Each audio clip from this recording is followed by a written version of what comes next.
O nossa maratona aí, com os pré-candidatos. Gostaria de chamar ao palco o senador Álvaro Dias, 73 anos, filiado ao Podemos. Álvaro foi governador do Paraná. Senador, o senhor poderia se acomodar? Para entrevistar o senador, então, gostaria de convidar aqui a colunista do Correio Brasiliense, Denise Rotenburg, o editor de Política, Economia e Brasil do Correio Brasiliense, Leonardo Cavalcante, e a editora de Mundo, Tecnologia, Saúde e Ciência, Ana Paula Macedo.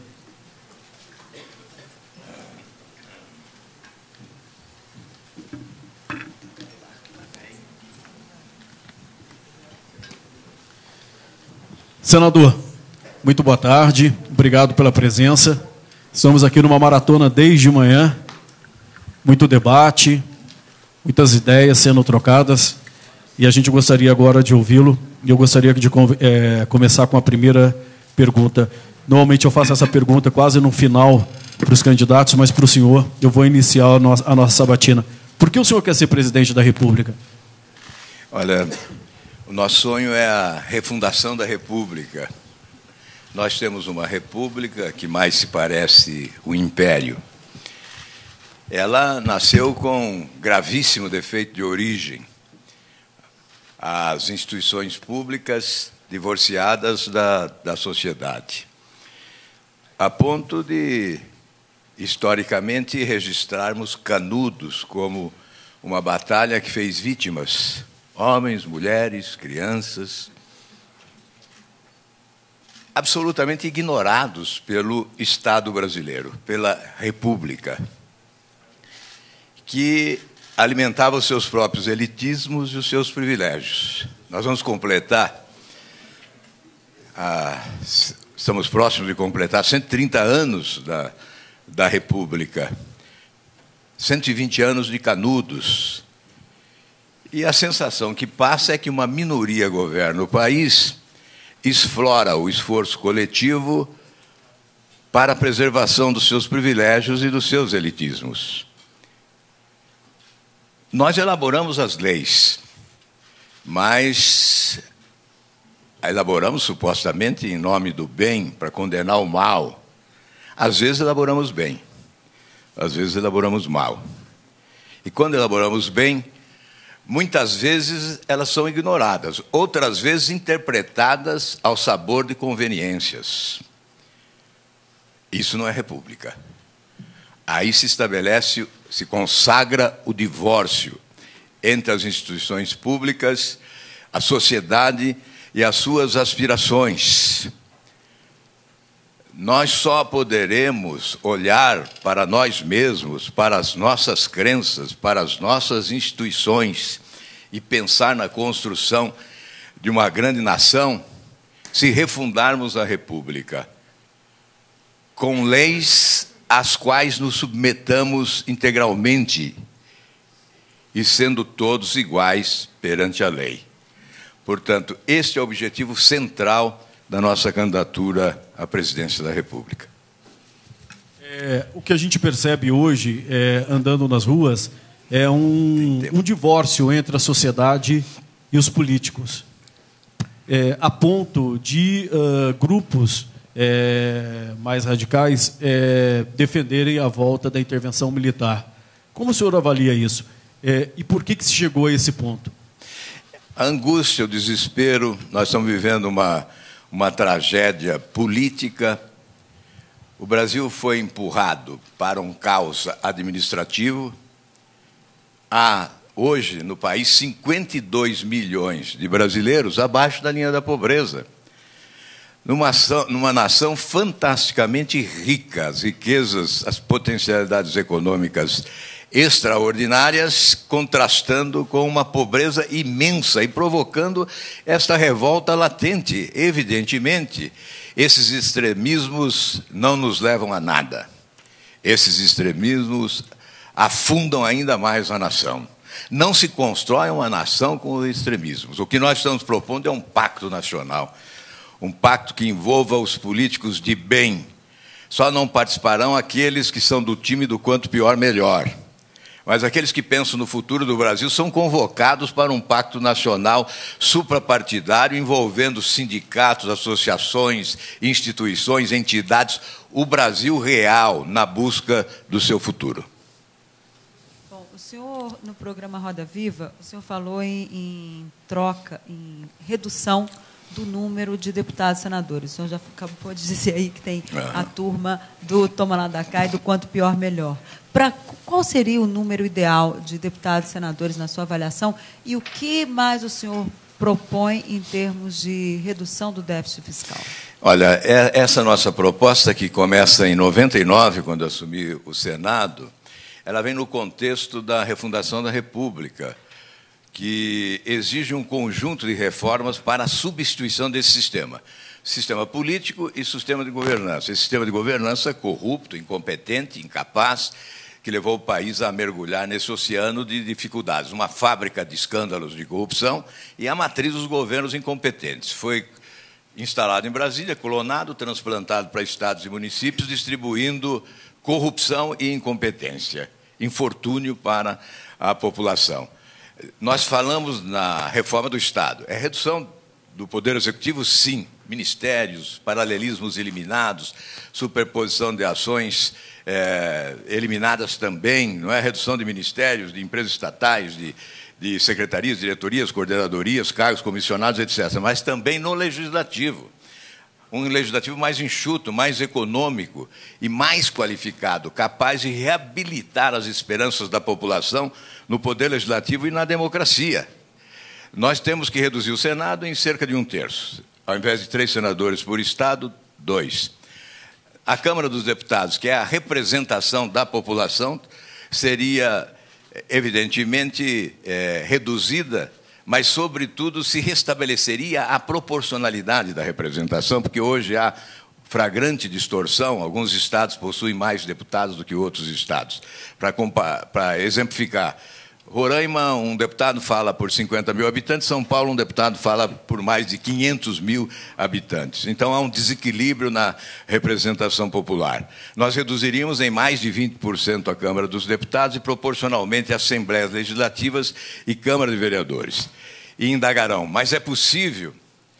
Mais do que possível, é necessário, é imprescindível. Isso tem que ser aprovado pelo Congresso, né? Exatamente. Aí dirão, mas com esse Congresso, eu digo com esse, ou com outro, mas, sobretudo, com essa sociedade, com esse povo, com essa exigência, com esse sentimento que habita o inconsciente coletivo e que é irreversível, esse sentimento de mudança. Ou nós mudamos ou seremos atropelados. Seremos inevitavelmente substituídos. Então, não é nem uma questão de medo, é uma questão de inteligência. Ulisses dizia, só o povo mete medo nos políticos. Mas hoje nós podemos alterar esse conceito e dizer, por uma questão de inteligência e de sobrevivência, o Congresso, seja este ou o próximo, aceitaria promover essas mudanças. Basta que se eleja um presidente competente, obviamente, corajoso para promover mudanças e com capacidade de comunicação para convencer a sociedade que essas mudanças são adequadas, são necessárias, são imprescindíveis, são insubstituíveis em relação ao futuro, que com o apoio do povo, o presidente terá o apoio do Congresso, que não rema contra a maré. O Congresso é obediente às aspirações da população. Alguém pode dizer, esse Congresso é corrupto? Sim, tem corrupção no Congresso. Mas por que tem corrupção no Congresso? Porque do outro lado da rua tem o corruptor. O grande corruptor é o presidente da República, nesse presidencialismo de muito poder. Se o presidente da República atua com postura republicana, com correção, rimando governabilidade com respeitabilidade e não governabilidade com promiscuidade, certamente o Congresso também reabilitará as esperanças do povo nas instituições democráticas do país. Senador, em relação ao número de partidos, o senhor falou o número de parlamentares, o número de partidos, o senhor reduziria? O senhor passou, desde o começo da vida pública, pelo MDB, PMDB, que é evidente que era, podemos dizer que é um só, na verdade, mas, de qualquer forma, tinha outra sigla, PST, PP, PSDB, PDT, depois volta para o PSDB, se eu não estou enganado. Exato. PV e Podemos agora. Não é muito partido para uma vida pública, não? Olha, o pior é que não é nenhum partido, né? Eu digo, isso pode soar contraditório, mas, na verdade, isso é coerente. Eu nunca mudei de partido, eu mudei de sigla à procura de um partido. Eu mudei de sigla para não mudar de lado. Eu mudei de sigla para não barganhar as minhas convicções, para não negá-las. Eu fugi com o inconformismo de quem não aceita conviver com aquilo que não é correto. Então, eu busquei um partido. Até hoje não encontrei. Hoje estou num movimento chamado Podemos. Eu espero que um dia se torne partido político, se nós fizermos esta reforma, que vai exigir, sim, a redução do número de partidos representados. Não a liquidação dos partidos políticos. Aliás, hoje nós temos uma fábrica de siglas, né? Não temos partidos, temos siglas para registro, candidaturas, dirigidos cartorialmente, de cima para baixo, sem o exercício da democracia partidária, siglas alimentadas pelo fundo partidário, que é dinheiro público, muitas vezes faltando para a saúde, para a educação, mas sobrando para partidos, inclusive no fundo eleitoral que se aprovou recentemente para esta campanha. Então, a necessidade na reforma política, que é uma reforma essencial para o país, da redução do número de partidos representados. Eu repito, não se trata de liquidar os partidos, eles podem existir no número que desejarem existir. Hoje temos 35 registrados oficialmente, né, legalizados, e mais 73 na fila de espera, essa fábrica de siglas. Como reduzir isso? Com a cláusula de barreira, a cláusula de desempenho. Nós podemos definir 5% dos votos nacionais, distribuídos pelo menos em 9 estados da federação. Aí nós reduziríamos para 6 ou 7 partidos representados. Certamente, esses teriam direito ao fundo partidário, ao tempo de rádio e de televisão. Os outros não. Então, teríamos uma economia de tempo no rádio e na TV. E teríamos uma economia de recursos públicos, porque o fundo partidário estaria, obviamente, disponível para acesso apenas aos partidos que obtivessem, né, esse percentual. Então, na refundação da República, a reforma do Estado passa também pela reforma política, que começa pela construção de partidos verdadeiros, partidos programáticos que não temos hoje. Por essa razão, se justifica essa mudança, não é, constante, em razão da inquietação que isso provoca. Alguém diz, mas como, se você fez todo esse itinerário, percorreu todo esse itinerário, se você, portanto, é um representante da velha política, como você vem falar em nova política? Eu conheci esse monstro nas suas entranhas e, portanto, eu tenho mais autoridade para combatê-lo de fato. Eu sempre fui um contestador desse sistema, e sempre um contestador derrotado. Essa inquietude é reveladora exatamente deste ânimo contestador, de rejeitar o sistema, de combatê-lo sempre. E agora, certamente, se a generosidade do povo brasileiro me possibilitar liderar esse movimento nacional, constituindo esse pacto nacional, um pacto, a exemplo que ocorreu na Espanha, o Pacto de Moncloa, um pacto nacional envolvendo toda a sociedade de bem desse país, buscando a coesão, unidade e rumo, destino para a construção da grande nação que todos nós merecemos. Senador, a gente vai ouvir agora uma pergunta ali do Fábio Greck, que é jornalista do Cientefisco. Ele vai fazer uma pergunta para o senhor. Senador, ainda a respeito da sua proposta de redução do Estado brasileiro. A novidade é que, dessa vez, o senhor incluiu o Legislativo. Todas as propostas de redução do tamanho do Estado, até então, passavam somente pelo Executivo e passavam, sobretudo, pela diminuição do número de servidores públicos. Aí eu pergunto ao senhor o seguinte, por que, dessa vez, não inverter a equação e propor reduções somente no Legislativo e no Judiciário, inclusive por meio desse pacto de reconstrução nacional que o senhor vem preconizando? Sim, Legislativo, Judiciário e Executivo. Nós temos hoje 504 mil servidores nas empresas estatais. Tivemos 550 mil, depois, com esse plano de demissão voluntária, tivemos uma redução para 504 mil servidores apenas nas empresas estatais brasileiras. Então, o Estado se agigantou. E aquela frase, menos Estado e mais sociedade, é uma frase que é a aspiração nacional. Estado maior, menos escolas, menos creches, menos hospitais, menos policiais nas ruas do país, certamente. Então, temos que reduzir executivo, legislativo e judiciário. Vamos buscar modernidade, vamos simplificar na busca da eficiência. Evidentemente, ninguém está aqui ávido por demitir servidores públicos. Não se trata disso.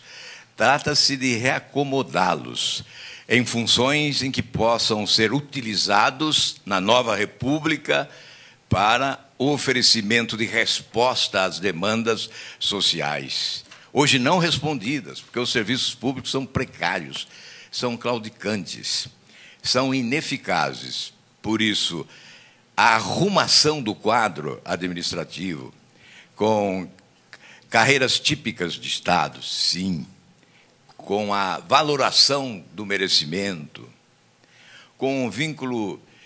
Alguns países, como Singapura, pagam altos salários aos servidores públicos, vinculando os salários ao desempenho do produto interno bruto do país.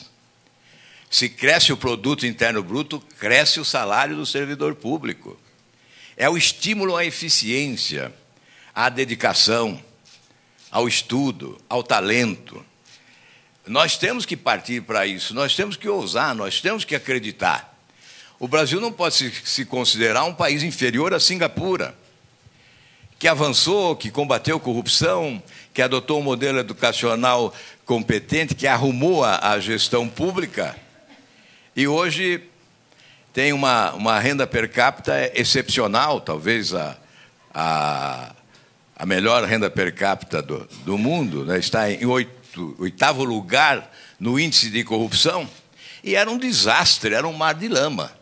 Propina para cá, propina para lá, e exatamente essa mudança, a mudança que queremos para o nosso país, é que haverá, na refundação da República, nos permitir esse salto de desenvolvimento com sustentabilidade e, sobretudo, qualidade, possibilitando escaparmos desta armadilha da renda média, que é a necessidade de superação de três grandes desafios, né? O desafio fiscal, o desafio dos investimentos, o desafio da produtividade. As nações evoluíram, avançaram, escaparam da armadilha da renda média, alcançaram renda alta, e o Brasil ficou lá atrás. Mesmo quando cresceu economicamente, não escapou da armadilha da renda média, porque não adotou as providências necessárias para a superação desse obstáculo. Eu creio que esta é uma meta essencial: colocar mais dinheiro no bolso dos brasileiros, fazendo com que esse país possa vencer esta armadilha da renda média e alcançar um estágio de país desenvolvido, onde a renda pode ser considerada no conjunto dos países de renda alta. Por favor, Ana Paula. Boa tarde, senador. Boa tarde. Vou mudar um pouco a temática aqui da conversa. Queria abordar com o senhor política internacional. Pois não. Que o Brasil, a diplomacia brasileira vem perdendo liderança, né, inclusive na América Latina. Nos últimos 2 anos houve uma mudança clara. O país deixou de apostar na integração latino-americana para, como CELAC, como o Unasul, voltou a priorizar relações com BRICS, Estados Unidos, Europa. Eu gostaria de saber qual seria a orientação principal na diplomacia no seu governo. Se seria relações Sul-Sul ou se os parceiros tradicionais. Olha, retrocesso, atraso, subdesenvolvimento, populismo, foi a marca dos últimos governos, com uma diplomacia de viés equivocado, mirando esses países ditaduras, inclusive, países ditatoriais, ditaduras sanguinárias, de ditadores corruptos que esmagam os seus povos na pobreza, a exemplo do que ocorre na Venezuela, esse foi o foco da diplomacia brasileira dos últimos anos, absolutamente equivocado. É preciso, mas certamente, muito do que o mundo respira, respira graças ao Brasil, e nós nunca nos utilizamos disso. O mundo exige a preservação, mas ele exige, mas não paga por ela, não contribui. Nós temos que usar esse patrimônio que temos na nossa política de relações exteriores.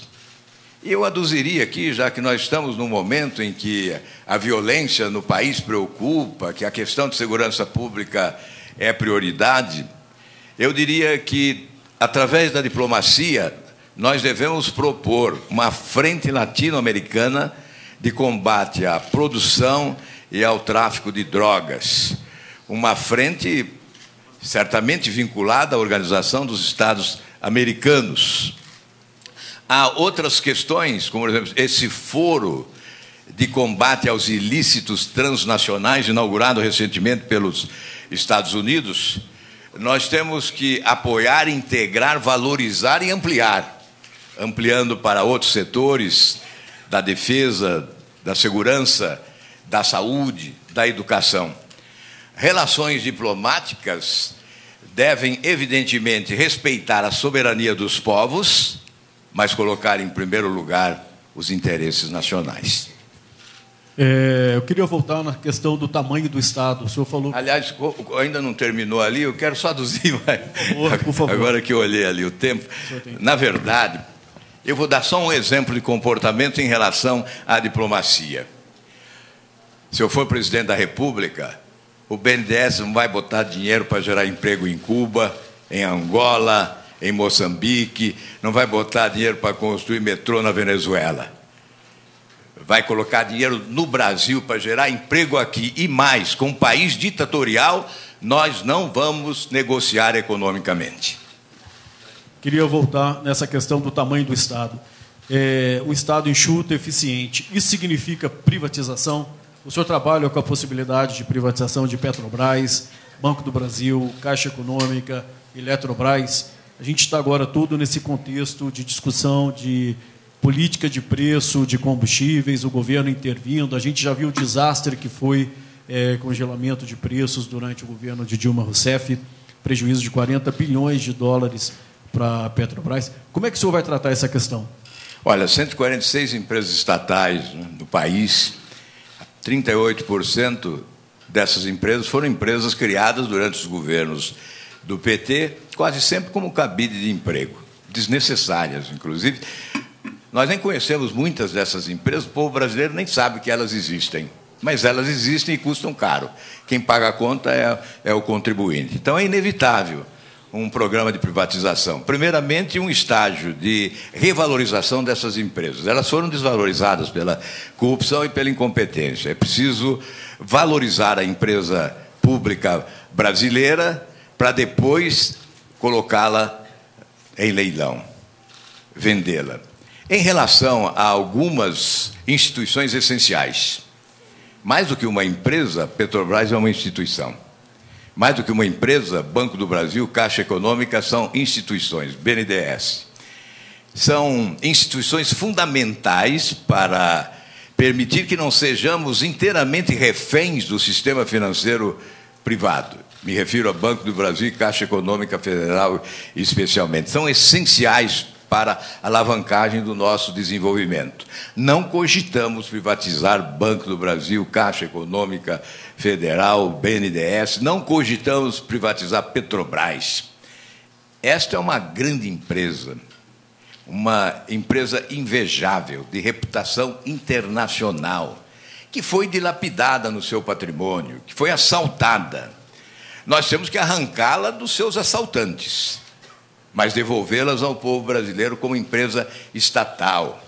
Se nós privatizássemos a Petrobras, ela continuaria estatal, falando outro idioma, provavelmente chinês ou norueguês. mas continuaria estatal.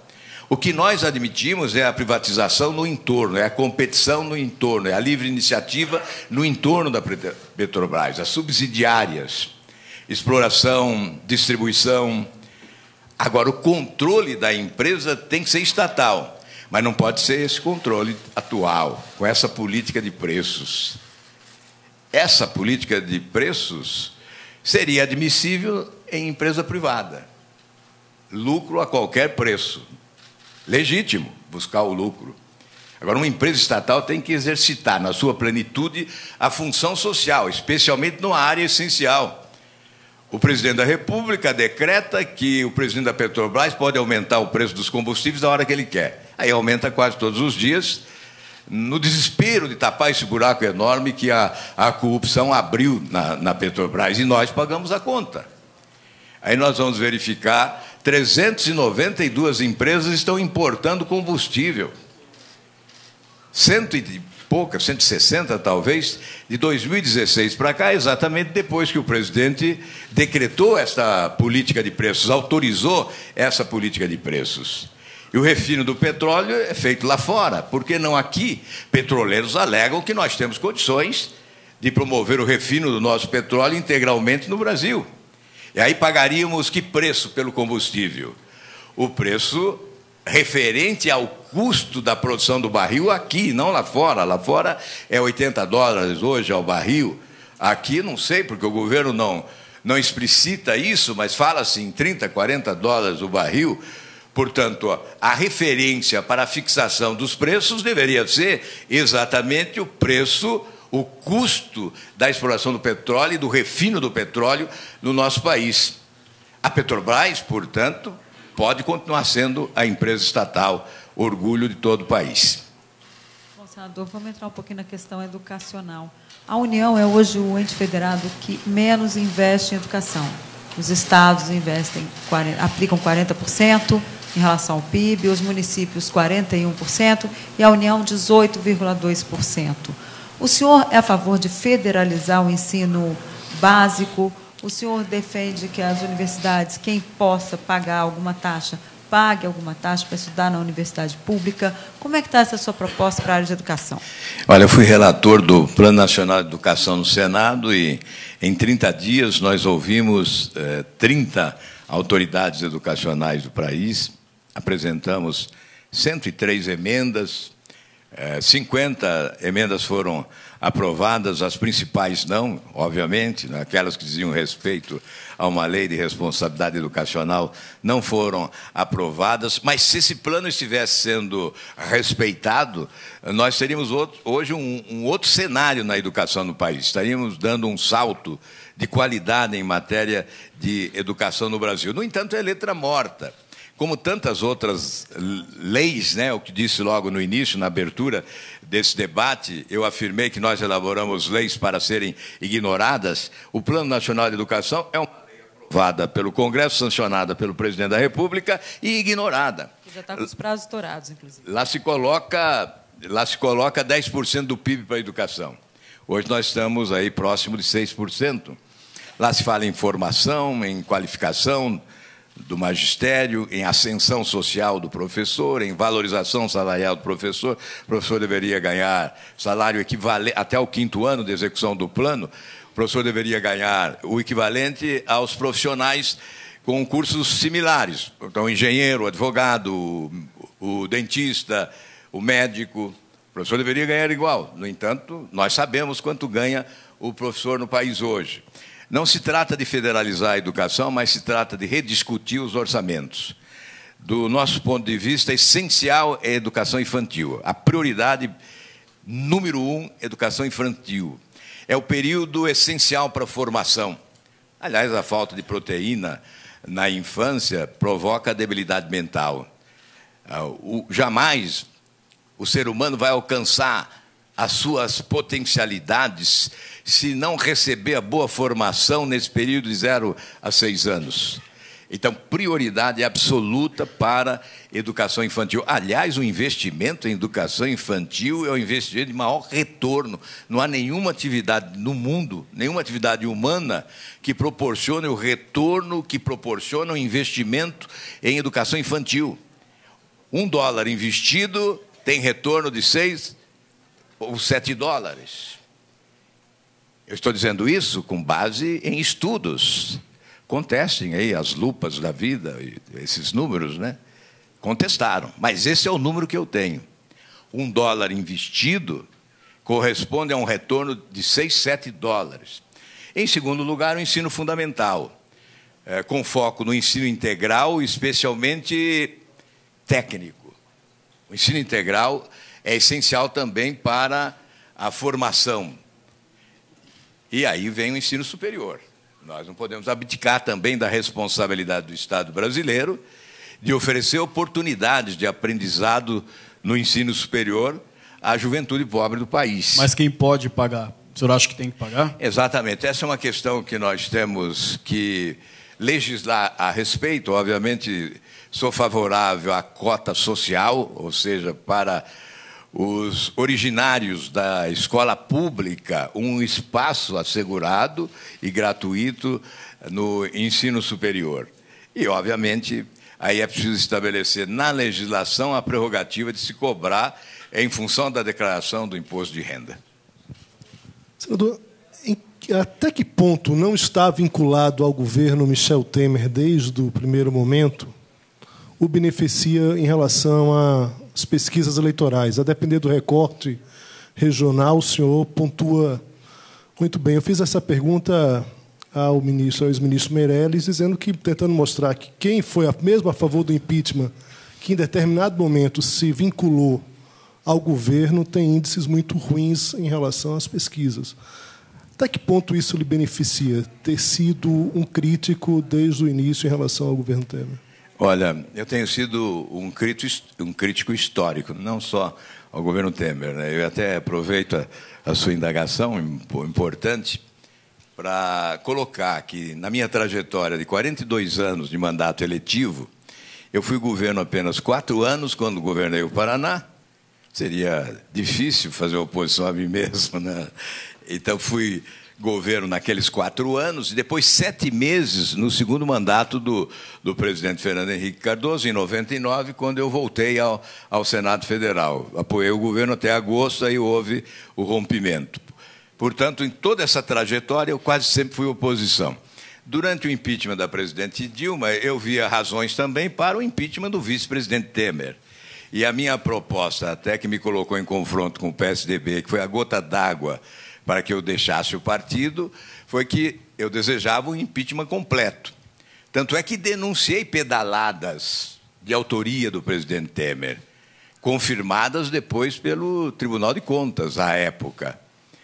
Buscaram, obviamente, justificativas para elas, a alegação de que não, é vice-presidente, a responsabilidade é de quem preside o país, o vice-presidente está substituindo eventualmente, mas eu advogava o impeachment completo.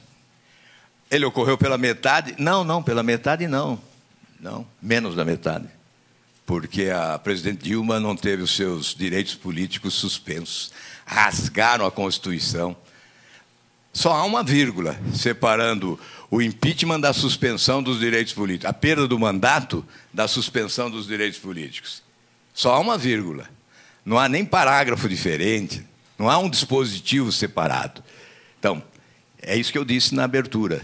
Nós elaboramos leis para desrespeitá-las, para ignorá-las ou para interpretá-las ao sabor de interesses circunstanciais. E foi o que ocorreu. Eu não saberia dizer quem ganha mais, quem perde mais com o desastre da gestão Temer.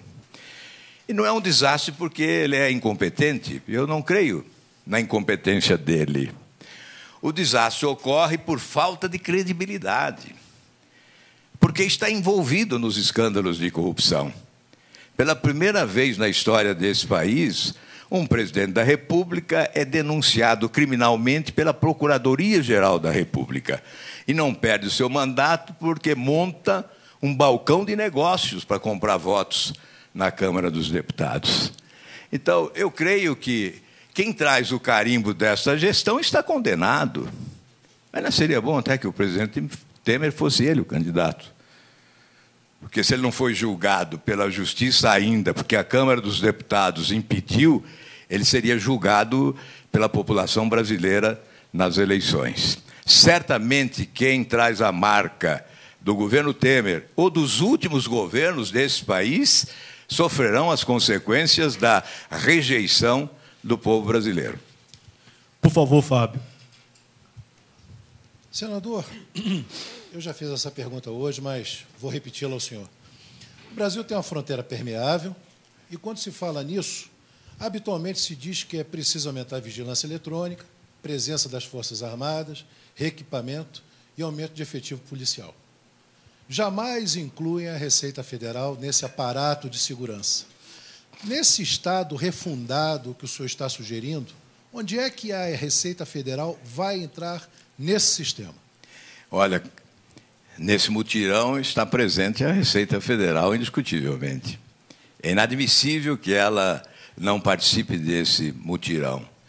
Você focaliza bem, são mais de 17 mil quilômetros de fronteira aberta ao tráfico de drogas, ao contrabando de armas, a toda a sorte de crime. E o governo anunciou há alguns anos o CISFRON, que custaria 12 bilhões de reais para monitoramento da faixa de fronteira. Há poucos dias eu estive no 24º Batalhão em Foz do Iguaçu, Batalhão do Exército, e fui informado que o cronograma que concluiria em 2020 foi transferido para 2035. Então, veja que país nós temos. Como nós tratamos de uma questão essencial para a vida dos brasileiros. Segurança pública diz respeito à vida dos milhões de brasileiros que habitam esta terra. Este é o interesse do governo.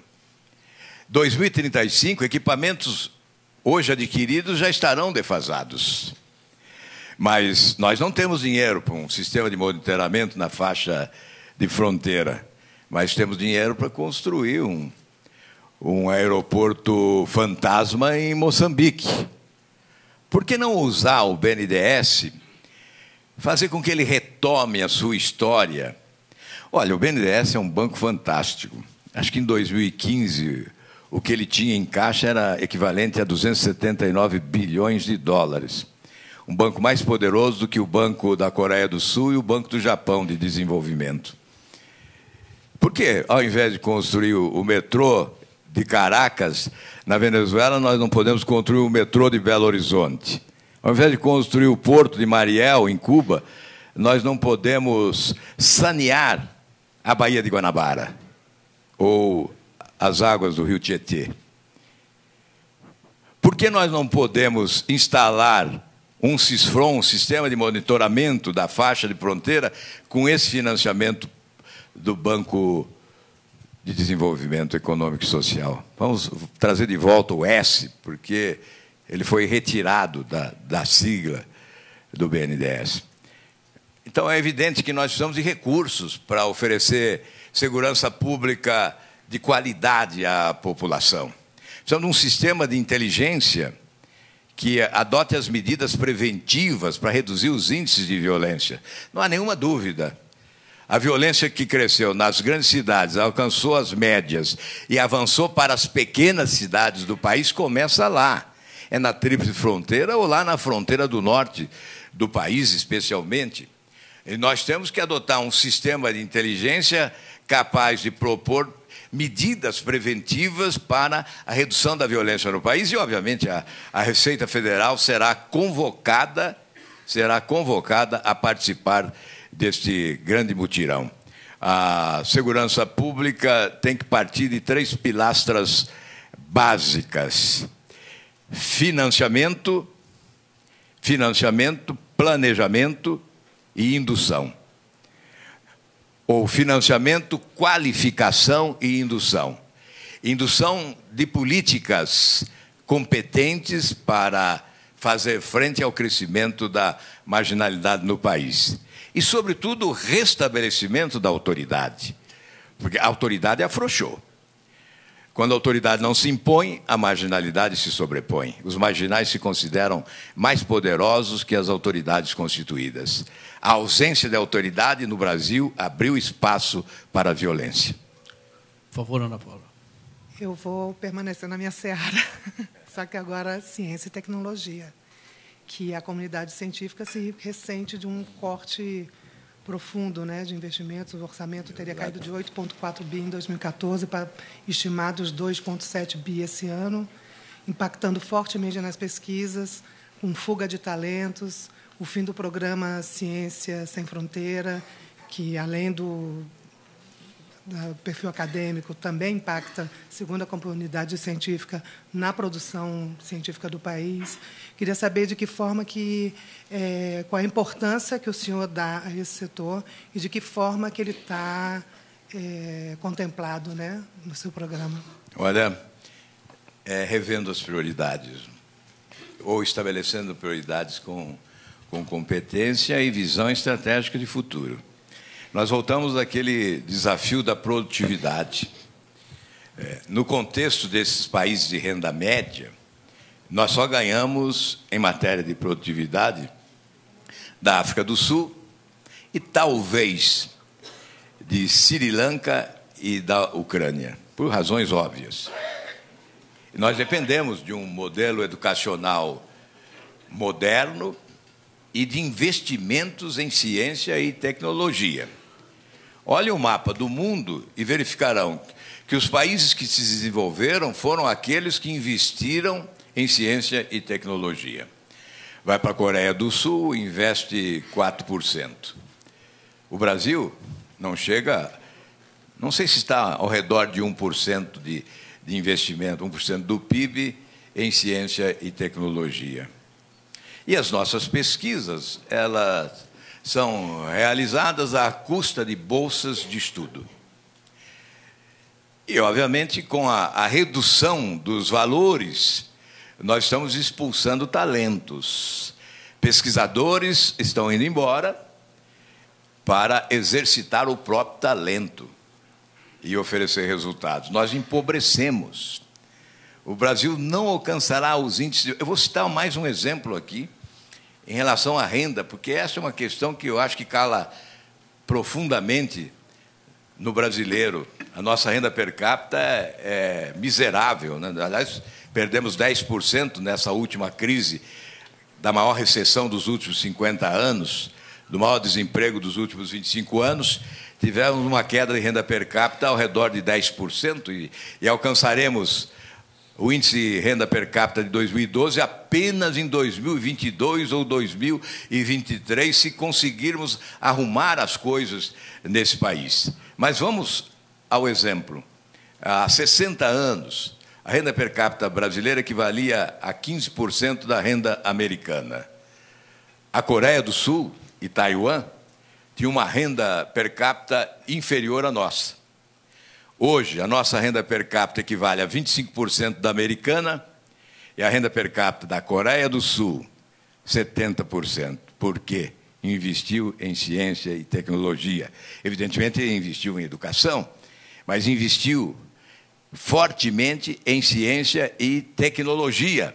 Há nações investindo 7% do PIB em ciência e tecnologia. Vamos a Israel. Israel é um país extremamente desenvolvido e, obviamente, se nós considerarmos as potencialidades econômicas naturais daquele país, não podemos compará-las com as nossas potencialidades econômicas, mas lá prevaleceu a inteligência, lá prevaleceu ciência, pesquisa, tecnologia, inovação. E nós devemos, sim, reciclar, buscar essa reciclagem de gestão pública para rever os nossos orçamentos e estabelecer prioridades com competência, com inteligência, com visão estratégica de futuro, buscando a construção da grande nação. Então, inevitavelmente, se esta é a sua área, pode ficar sossegada em relação ao nosso comportamento, que será de dar prioridade absoluta. nós estamos considerando que o modelo educacional é um instrumento excepcional para alcançarmos os índices de produtividade comparáveis aos países desenvolvidos e, obviamente, o investimento em ciência e tecnologia é parte fundamental disso.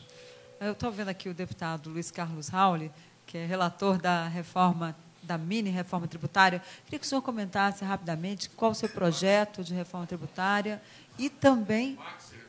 Maxi Reforma.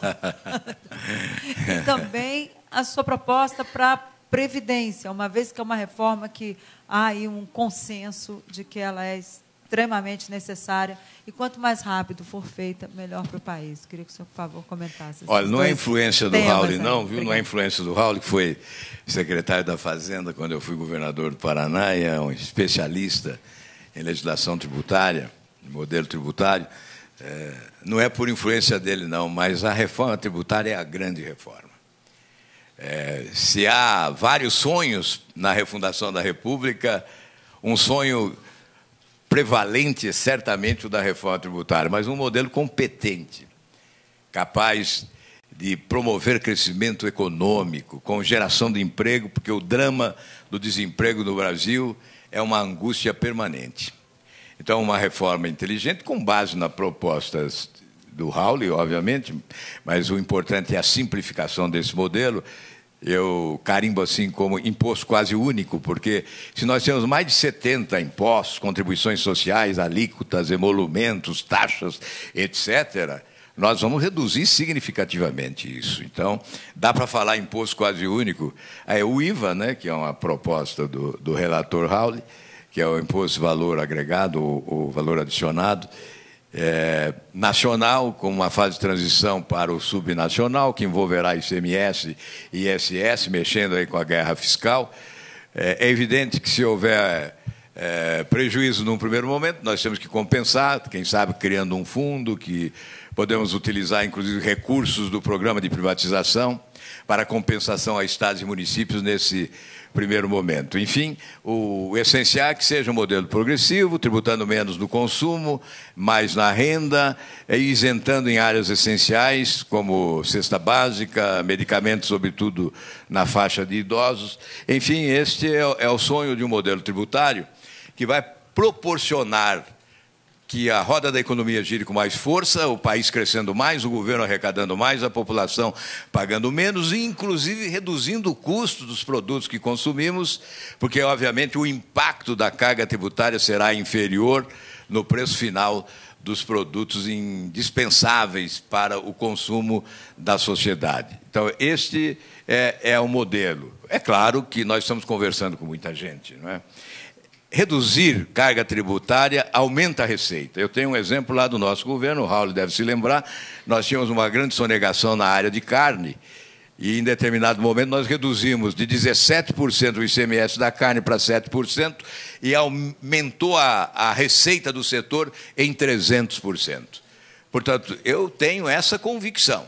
A redução da carga tributária aumentará a receita pública no país, com menos trabalho para a Receita Federal. E com relação à reforma da Previdência? Da Previdência é outra reforma essencial. A arrumação das contas públicas será o desafio mais urgente. O próximo presidente herda uma herança maldita. O atual governo não fez reformas estruturais e, por isso, hoje já se discute revisão da política de teto, da lei de teto de gastos, porque será inviável o cumprimento da lei do teto de gastos. A regra de ouro já está sendo descumprida. Nós vamos ter um déficit de 2014 a 2020 de 800 bilhões de reais sem correção. Isso é muita coisa, fizeram muito mal ao Brasil. A reforma da Previdência vem no contexto de todas essas reformas. Olha, 40% de tudo que se produz no país, de tudo que se arrecada no país, circula pelos cofres públicos. 30% de receita, 10% de déficit, 40%. Desses valores, 65% desaparece em dois itens: folha de pessoal e previdência. Obviamente, não há como não fazer a reforma da Previdência. mas certamente com medidas preliminares. O governo tem que ser transparente, tem que fazer o balanço, tem que mostrar à sociedade o que ocorreu com a Previdência. Onde está o buraco? Por que chegamos a esse ponto de angústia generalizada em relação ao nosso sistema previdenciário? E o governo tem que demonstrar a boa vontade, vontade política de cobrar a inadimplência. São mais de 400 bilhões, dirão, não, isso não resolve, eu sei que não resolve. Isso é estoque, não é o fluxo. Não resolve. Eu sei que não se recebe mais os 400 bilhões, porque algumas empresas já quebraram, não existem mais. Fala-se que 200 bilhões são recebíveis. Mas o que vale é o governo adquirir autoridade dizendo que é forte com os poderosos. Como pode o governo ser frágil com os poderosos? JBS, Eike Batista, bancos, clubes de futebol, partidos políticos não pagaram a Previdência. E o governo não cobra? O governo empresta para a JBS bilhões e não provisiona os recursos correspondentes à dívida pela empresa contraída? E esses campeões nacionais que devem à Previdência? Como o governo pode adquirir autoridade sem agir rigorosamente em relação à inadimplência? E depois vamos discutir com todos, com as entidades representativas de trabalhadores, de empresários, para chegarmos a uma solução com base no direito comparado, vendo lá o exemplo da Dinamarca, o exemplo da Alemanha, da Holanda, da Espanha, de Portugal. Aliás, Portugal pode nos oferecer muitos exemplos, né? Em uma homenagem aos meus ancestrais portugueses e italianos, mas, nesse caso, aos portugueses, porque fazemos aqui muitas piadas com eles, e eles estão nos oferecendo muitos exemplos de competência na administração pública. Portanto, essa reforma da Previdência é essencial. Obviamente, nós temos que equiparar os sistemas, temos que discutir, sim, uma política de idade mínima. Vamos verificar o que está acontecendo nos outros países. Nós não podemos ser tão diferentes do que são os outros países. Afinal, eles não podem ser tão incompetentes a ponto de não poder nos oferecer algum modelo que possa ser aqui aplicado de conformidade com as nossas peculiaridades. Senador, agora a gente vai ouvir a Cândida Capozoli, que é vice-presidente do Sindifisco. Ela fará a última pergunta para o senhor, depois vem as considerações finais. Senador, em primeiro lugar, agradecer a presença do senhor aqui no evento do Sindifisco, em conjunto com o Correio Brasiliense, que muito nos honra. E, aproveitando suas palavras, a minha pergunta se prende justamente na regressividade da tributação no Brasil, certo? Então, eu vou ler para não perder nenhum lance. Pois não. Tá bom? Então, a pergunta é a seguinte.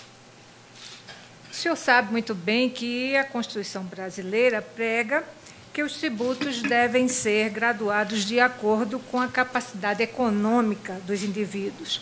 Ou seja, quem tem maior excedente de renda deve pagar proporcionalmente mais tributos do que aqueles que têm menos disponibilidade.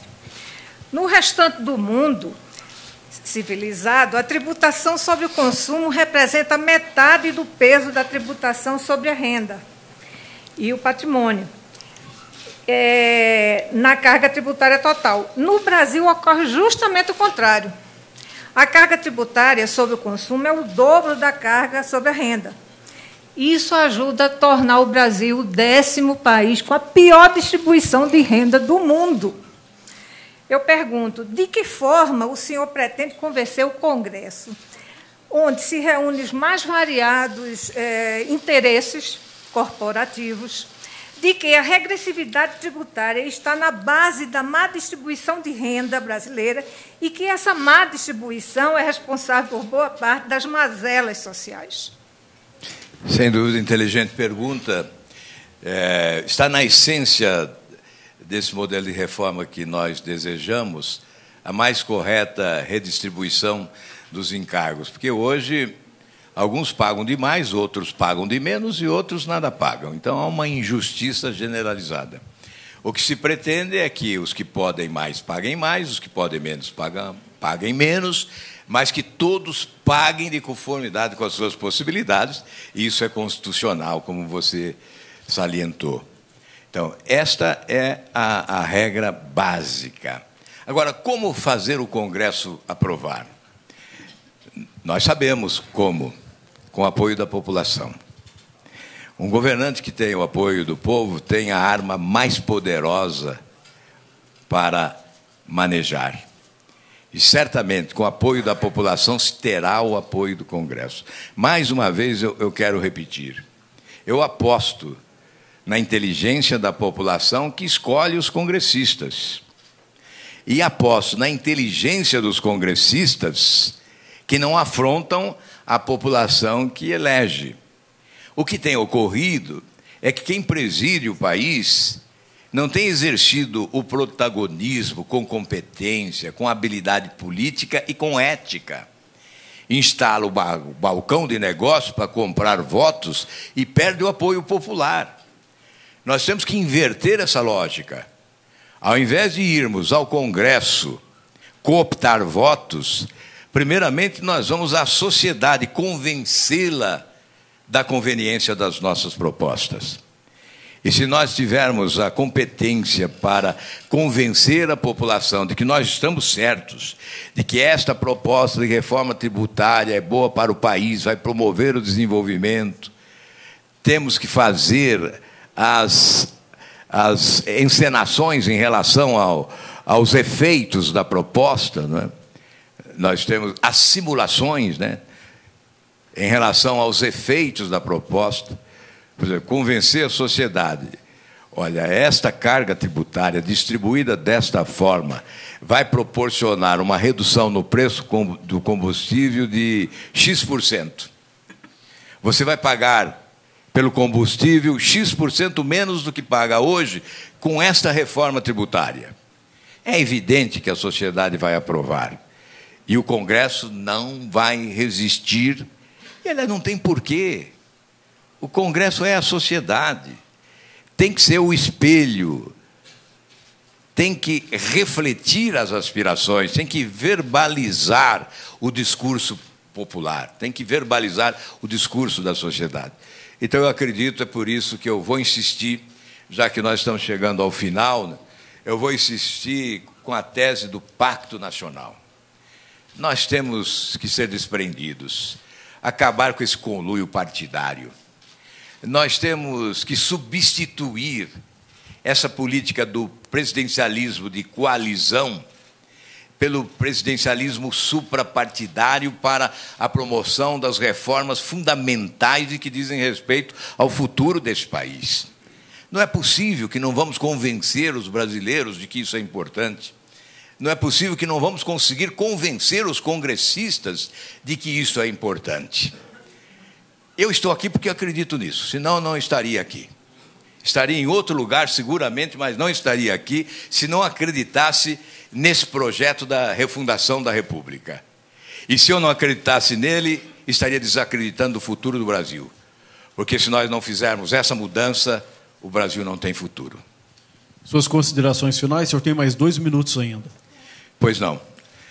Primeiramente, agradecer, né? Eu acho que é uma oportunidade preciosa, principalmente quando se coloca no nível adequado o debate, quando não se apequena o debate, né? Quando não se diminui o debate, ou se procura limitar o espaço para o conceito, para a informação, para o conhecimento, a exposição do conhecimento. Aqui não. Aqui tem nível, por isso os meus agradecimentos. E dizer o seguinte, essa é a eleição mais importante desde a redemocratização. É a eleição para a lucidez, para a consciência cívica. As pessoas lúcidas e conscientes devem exercer protagonismo, na política ou fora dela. Na política como nós, porque eu estou aqui, assumindo a minha responsabilidade do exercício do protagonismo, oferecendo uma alternativa de poder para o país diferente daquilo que está posto hoje. Então, esta participação da sociedade nesse momento crucial para o futuro do país pode evitar a reedição da tragédia. Não vamos reeditar essa tragédia. O que há no país hoje é uma tragédia, um caos administrativo, um lamaçal de corrupção. A Operação Lava Jato veio em boa hora e é prioridade nacional para reabilitar as nossas esperanças na justiça brasileira. E nós precisamos reabilitar as nossas esperanças na política, na democracia. E é com participação efetiva e participação lúcida. Se a escolha for infeliz, nós estaremos certamente desenhando um futuro de angústia. Se a escolha for feliz, teremos momentos de sofrimento e de dificuldades. Mas certamente o país emergirá para um salto de desenvolvimento econômico e para que todos nós possamos exercer a cidadania na sua plenitude, vivendo numa grande nação. Senador, em nome do Correio Brasiliense, do Sindifisco Nacional, gostaria de agradecer a sua participação aqui. A Cândida tem um livro com sugestões para o senhor na área tributária. Muito obrigado, as portas estão abertas. Queria agradecer também aqui a participação da Ana Paula Macedo, editora de Mundo, Ciência e Tecnologia. E a gente gostaria de chamar aqui ao palco, então, Paulo Silva Pinto, para a gente continuar aqui o debate.